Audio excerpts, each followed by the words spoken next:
வணக்கம் நண்பர்களே. இன்று நாம் பேசப்போகும் தலைப்பு சற்று கசப்பானது, ஆனால் நம் வாழ்க்கைக்கு மிகவும் அவசியமானது. நாம் தினமும் காலையில் எழுந்து குளித்து தயாராகி அலுவலகம் செல்கிறோம். எதற்காக? நம் குடும்பத்திற்காக, நம் முன்னேற்றத்திற்காக. அலுவலகம் என்பது வெறும் வேலை செய்யும் இடம் மட்டுமல்ல, அது ஒரு கண்ணுக்குத் தெரியாத போர்க்களம். அங்கே புன்னகைகளுக்கு பின்னால் போட்டிகள் ஒளிந்திருக்கின்றன, கைகுலுக்கல்களுக்கு பின்னால் பொறாமைகள் மறைந்திருக்கின்றன. அங்கே நீங்கள் ஒரு தவறு செய்கிறீர்கள். அது என்ன தெரியுமா? அதிகமாக பேசுவது. உங்கள் திறமையையும் உழைப்பையும் விட உங்கள் வாய்தான் உங்களுக்கு பெரிய எதிரியாக இருக்கிறது. கற்பனை செய்து பாருங்கள். உங்கள் அலுவலகத்தில் உங்களுக்கு ஒரு நெருங்கிய நண்பர் இருக்கிறார். மதிய உணவு நேரத்தில் அவரிடம் உங்கள் மனதை திறக்கிறீர்கள். தெரியுமா, இந்த ப்ராஜெக்டை முடிக்க நான் ஒரு ஸ்பெஷல் ட்ரிக் அல்லது ஒரு ஷார்ட்கட் கண்டுபிடித்திருக்கிறேன். இதை பயன்படுத்தினால் 5 மணி நேர வேலையை 10 நிமிடத்தில் முடித்து விடலாம். இதோ பார், இதுதான் அந்த சீக்ரெட் என்று நீங்கள் நம்பிக்கையோடு காட்டுகிறீர்கள். அவர் வியந்து பாராட்டுகிறார். அப்பா, நீ ஒரு ஜீனியஸ் என்கிறார். உங்களுக்கு பெருமையாக இருக்கிறது. ஆனால் அடுத்த நாள் காலை மீட்டிங்கில் என்ன நடக்கும் தெரியுமா?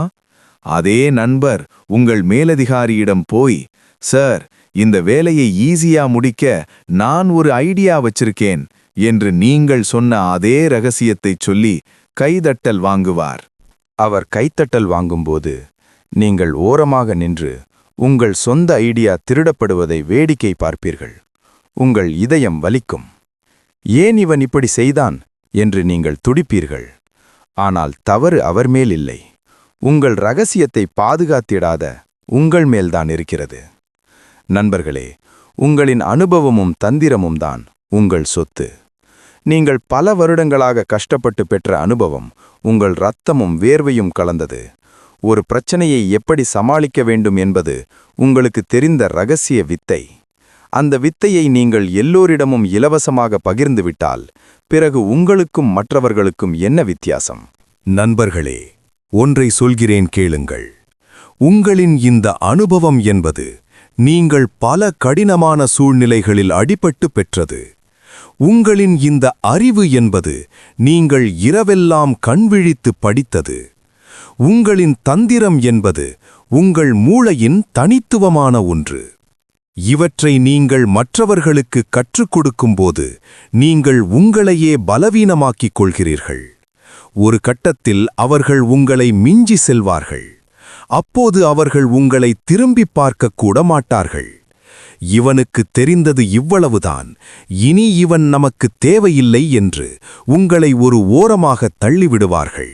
நண்பர்களே, உலகம் நாம் நினைப்பது போல வெள்ளை உள்ளம் கொண்டது அல்ல. அவர்கள் உங்களை எப்படி ஏமாற்றுவார்கள் தெரியுமா? உங்களுக்கு ஒரு புகழ்ச்சி வலையை விரிப்பார்கள். உன்னை போல ஒரு திறமைசாலியை நான் பார்த்ததே இல்லை. இந்த வேலையை நீ எப்படி இவ்வளவு வேகமா பண்றேன்னு எனக்கு சொல்லிக் கொடுப்பியா என்று கேட்பார்கள். இது உங்கள் ரகசியத்தை பறிக்க அவர்கள் விரிக்கும் வலை. உங்களிடம் ஒரு பரிதாப நாடகம் ஆடுவார்கள். எனக்கு வேலை போகப் போகுது, ப்ளீஸ் அந்த ரகசியத்தை சொல்லிக் கொடு என்று உங்களை எமோஷனலாக பிளாக்மெயில் செய்வார்கள். நீங்கள் சொன்ன அடுத்த நிமிடம் உங்களுக்கே அவர்கள் ஆப்பு வைப்பார்கள். அவர்கள் முன்னேறுவார்கள், நீங்கள் ஓரம் கட்டப்படுவீர்கள். உங்களின் தகவல்களை திருடப் பார்ப்பார்கள்.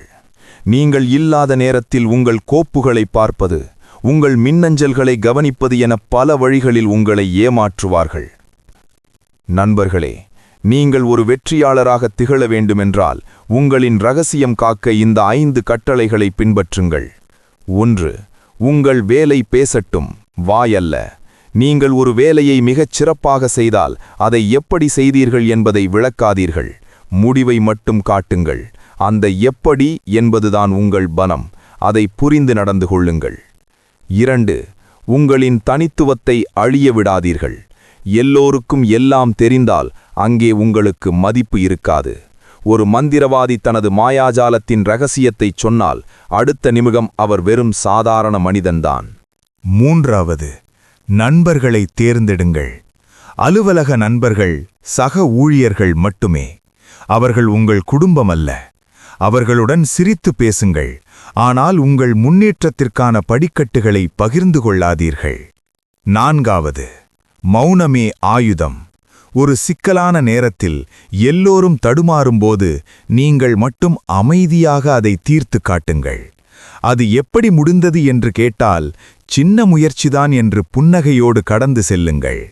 5வது, அனுபவத்தை பாதுகாத்திடுங்கள். உங்கள் அனுபவம் என்பது உங்கள் வங்கி சேமிப்பை போன்றது. அதை தேவையற்றவர்களுக்கு தானம் செய்யாதீர்கள். இறுதியாக, உங்கள் மதிப்பு உங்கள் கையில்தான் உள்ளது. இந்த உலகம் ஒரு கடல், நீங்கள் ஒரு மீன். உங்கள் ரகசியம்தான் உங்கள் துடுப்பு. அந்த துடுப்பை மற்றவர்களிடம் கொடுத்துவிட்டால் நீங்கள் நீந்த முடியாது, மூழ்கிவிடுவீர்கள். யார் உங்களை சுயநலவாதி என்று சொன்னாலும் கவலைப்படாதீர்கள். உங்கள் உழைப்பால் வந்த அறிவை நீங்கள் பாதுகாப்பது சுயநலமல்ல, அது உங்கள் சுயமரியாதை. மண்ணுக்குள் இருக்கும் வேர் வெளியே தெரிவதில்லை. அதனால்தான் மரம் உயரமாக வளர்கிறது. உங்கள் ரகசியங்களும் தந்திரங்களும் மண்ணுக்குள் இருக்கும் வேராக இருக்கட்டும். உங்கள் வெற்றி மட்டும் வெளியே தெரியட்டும். யாரையும் உங்களை ஏமாற்ற அனுமதிக்காதீர்கள். உங்கள் அறிவை உங்கள் ஆயுதமாக மாற்றுங்கள். மற்றவர்களின் கைக்கருவியாக மாறாதீர்கள். இன்று முதல் உங்கள் வேலை ரகசியங்களை உங்கள் இதயத்திற்குள் பூட்டி வையுங்கள். உங்கள் வெற்றி உரக்கப் பேசும்போது உலகம் தானாக உங்கள் காலடியில் வந்து நிற்கும். நன்றி, வணக்கம்.